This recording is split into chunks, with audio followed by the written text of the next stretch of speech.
Hello everyone. तो यहाँ हम डेली टारगेट कर रहे हैं यूपीएससी 2026 के लिए और आज हमारा डे 15 होगा। हम इसमें क्या करते हैं कि 5 घंटे स्पेशली जीएस सेक्शन को देते हैं, 1 घंटे रिवीजन के लिए देते हैं, 1 घंटे सीसेट के लिए देते हैं, 2 घंटे हमारा ऑप्शनल के लिए देते हैं और 1 घंटा आपका ये न्यूज़पेपर के लिए। तो टोटल मिला करके ये 10 आवर्स का रूटीन होता है हमारा। तो आइए देखते हैं क्या क्या पढ़ेंगे आज। तो रिवीजन के लिए हम क्या करेंगे, आज फंडामेंटल राइट्स को रिवाइज करेंगे और जो जीएस सेक्शन होगा उसमें हम क्या करेंगे, आज जुडिशरी करेंगे। और जुडिशरी में पूरा जुडिशरी नहीं करना है क्योंकि बहुत बड़ी चैप्टर है, तो हमें इसमें सिर्फ और सिर्फ क्या करना है, तो सुप्रीम कोर्ट करना है। तो आइए देखते हैं क्या क्या टॉपिक होगा जो सुप्रीम कोर्ट में हमें क्या करना है, तो फॉलो करना है। आर्टिकल 124 देख लेना, ये बात करता है प्यूनी जजेस के बारे में। फिर उसकी क्वालिफिकेशन को देखना, टेन्योर को देखना और जुडिशरी के बीच में जो कॉन्फ्लिक्ट हुई थी 1973 से लेकर के 1981 तक, उस सारे सबको देख लेना थ्रू दिस केसेस। ये सारे केस को क्या करना, तो इवॉल्व होते हुए देखना। जैसे कि एडीएम जबलपुर केस क्या था, फर्स्ट सेकंड थर्ड जजेस केस क्या थे, फिर उसके बाद देखना कॉलेजियम सिस्टम कैसे इवॉल्व हुआ, कैसे इसका प्रेजेंट फॉर्म में ये आया। उसके बाद एनजेक देखना, बाद में उसको जा करके सुप्रीम कोर्ट ने इसको अनकंस्टिट्यूशनल डिक्लेयर कर दिया, लेकिन फिर भी हम देखेंगे इसके कंपोजिशन के बारे में। फिर उसके बाद हम बात करेंगे उसके पावर के बारे में सुप्रीम कोर्ट का, जैसे कि ओरिजिनल जुडिक्शन क्या होता है, एपीलेट जुडिक्शन क्या होता है, रिट जुडिक्शन क्या होता है, स्पेशल लीव पिटीशन क्या होता है, आर्टिकल अंडर आर्टिकल 136। उसके बाद बात करेंगे आर्टिकल 143 जिसे हम एडवाइजरी जुडिक्शन क्या कहते हैं, ये क्या होता है, उसमें प्रेसिडेंट का क्या रोल होता है, ये सब देखेंगे। उसके बाद क्यूरेटिव पिटीशन क्या होता है, इसको देख लेना। इसमें एक केस है रूपा अशोक हुड्डा केस, इसको भी थोड़ा क्या करना, थोड़ा सा गूगल कर लेना या चेकआउट कर लेना।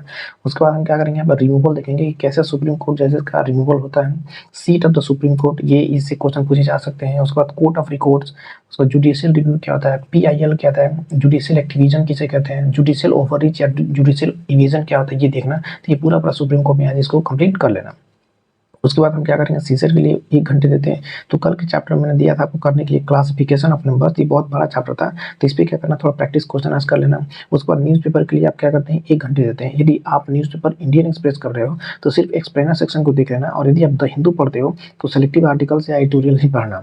और उसके बाद क्या करेंगे, हम यहाँ पे ऑप्शनल के लिए अपना 2 घंटे देते हैं। तो इस ऑप्शनल में क्या करेंगे, देखो हमारे पास ऑप्शनल के लिए मात्र 45 डेज बचा हुआ है, 45 दिन, मतलब कि आज मान लो 10 नवंबर है, 10 नवंबर से लेकर के हमें किसी तरह से ऑप्शनल टिल दिसंबर ही करना है, क्योंकि फिर जनवरी में हम क्या करेंगे कि जो 2 घंटे ऑप्शनल के लिए दे रहे हैं वो हम शिफ्ट कर देंगे किसके लिए, तो जीएस के लिए। मतलब कि जो हमारा अदर सब्जेक्ट होगा उसमें हम 2 घंटे अप्लाई करना स्टार्ट कर देंगे, क्योंकि उसके बाद हमें किसी तरह से अपना जो प्रिपरेशन होगा प्रीलिम्स फोकस ही करना होगा।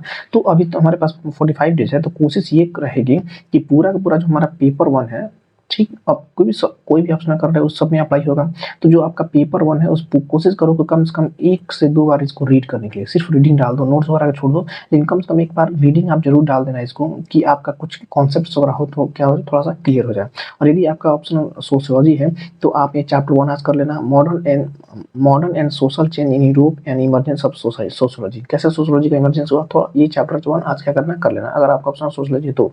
और सोर्स क्या करोगे, सोर्स लिए आप नितिन सर का बुक उठा लेना, ये नितिन सर का जो बुक लेना है उसको उठाना, और उसी को बस कोशिश करो कि उसी को लिमिटेड रख के उसी को पढ़ो। और उसके बाद मैंने बताया था आपको कि किसी भी एक पर्टिकुलर टीचर का भी क्या करना, नोट्स उठा लेना। ये बस 2 सोर्स रखो, टीचर का कोई एक नोट रख लो और ये नितिन संगवान सर का जो बुक है उसको क्या करो, तो साथ में रखने के लिए, बस इतना ही रहेगा। तो ये रहा आज का हमारा टारगेट, और मिलते हैं आपसे नेक्स्ट वीडियो में नेक्स्ट टारगेट के साथ।